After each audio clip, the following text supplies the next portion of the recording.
Hi guys, welcome back to the channel and welcome back to another episode of Heritage Railway News. This is your channel for anything in regards to restoration projects, mainline movements, steam galas and so much more. Coming up this week. End of an era as the first networkers head to the scrapyard, Severn Railway Q-Class overhaul update, and Severn Valley Railway release update after Landslip back in January. All this and more coming up.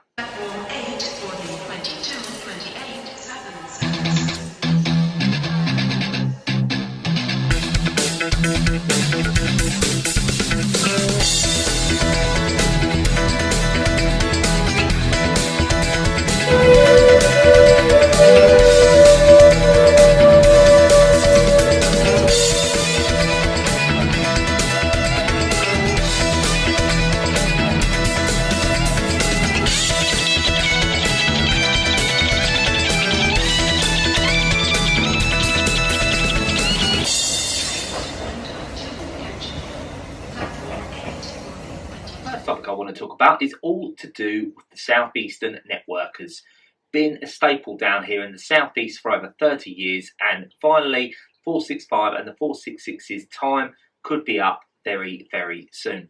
So, two former Southeastern networker trains have travelled from a storage sidings to the scrapyard. The 466s date back from the early 1990s and were dragged from Ely to Newport to be cut up, marking the end of a decade of service in South East London and Kent.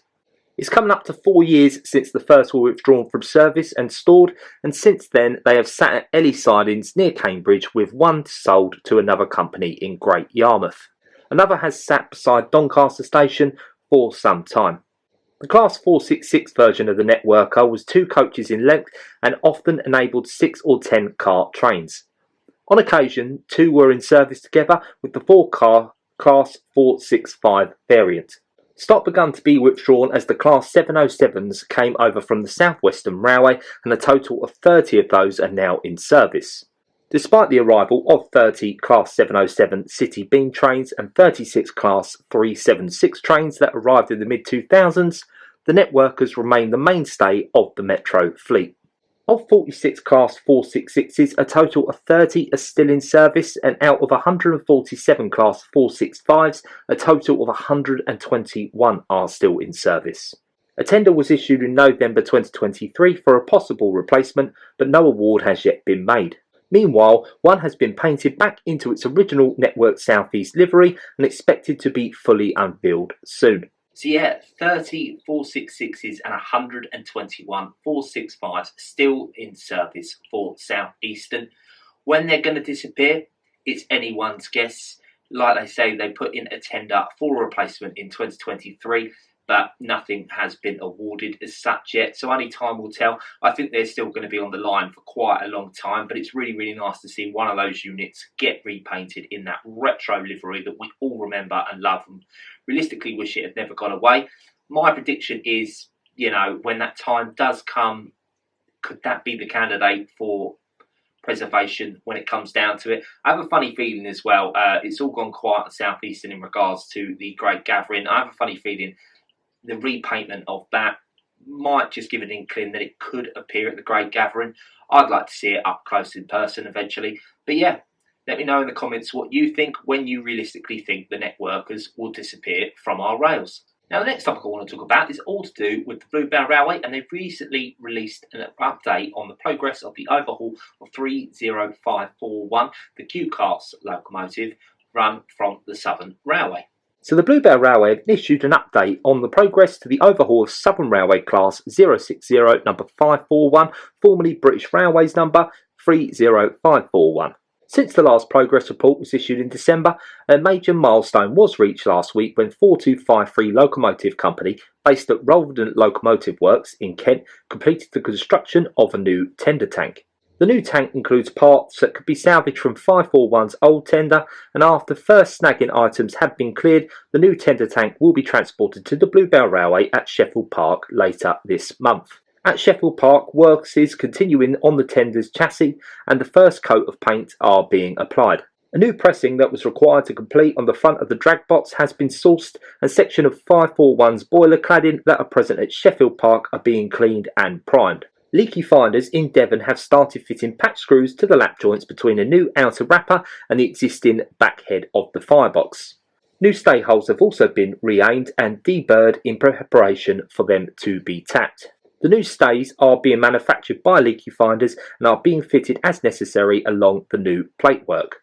Work on 541's chassis has concentrated on tidying up some minor items in preparation for the optical alignment work, which is now well advanced. Optical alignment is being carried out so the measurements can be taken and the whole chassis aligned before work starts on inserting the frame. So yeah, quite a lot of work has been going on down in Sheffield Park as well as Leaky finders down in Devon. Sounds like quite a lot of progress has been made on the Q-Class, and fingers crossed when we receive the next update we might just get an inkling of when we can expect it to return to steam. So yeah, the last update I want to talk about is all from the Severn Valley Railway. Now, if you were following the railway's progress back in January, they did actually have a landslip and it was situated between Hampton Low and Bridgnorth.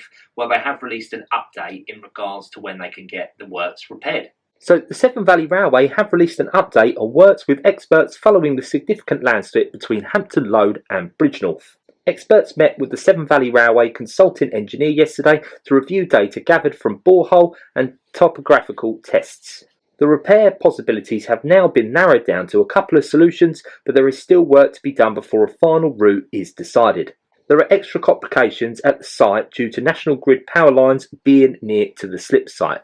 The line between Hampton Low and Bridgnorth is closed to all traffic, but the Severn Valley Railway says that services between Kidderminster and Hampton Low will run as planned during the February half-term. Anthony Bartlam of J. Turner and Associates said, "It was a very positive meeting.